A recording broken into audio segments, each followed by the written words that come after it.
छठ व्रत लोक आस्था का महापर्व है। खासकर उत्तरी भारत में व्यापक रूप से लोग छठ व्रत करते हैं। आइए विस्तार से जानते हैं सूर्य उपासना और छठ व्रत के इतिहास और प्रचलित कथाओं के बारे में। एक पौराणिक कथा के अनुसार राजा प्रियवंद निसंतान थे। उनको इसकी पीड़ा थी। उन्होंने महर्षि कश्यप से इसके बारे में बात की।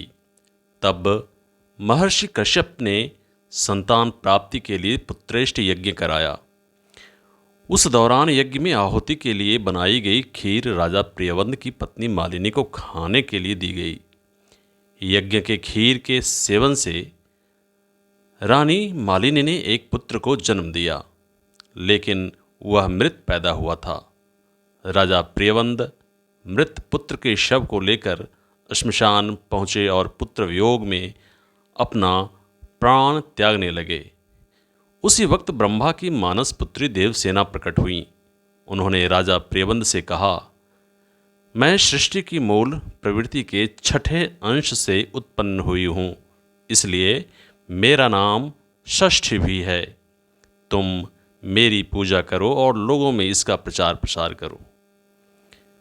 माता षष्ठी के कहे अनुसार राजा प्रियवंद ने पुत्र की कामना से माता का व्रत विधि विधान से किया। उस दिन कार्तिक मास के शुक्ल पक्ष की षष्ठी थी। इसके फलस्वरूप राजा प्रियवंद को पुत्र प्राप्त हुआ।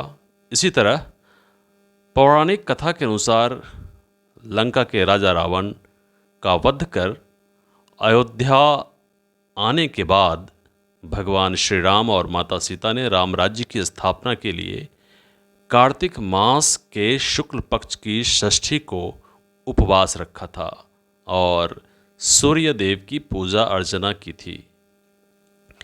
पौराणिक कथाओं में छठ व्रत के प्रारंभ को द्रौपदी से भी जोड़कर देखा जाता है।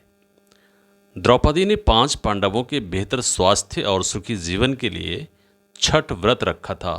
वह सूर्य की उपासना की थी, जिसके परिणाम स्वरूप पांडवों को उनको खोया राजपाट वापस मिल गया था।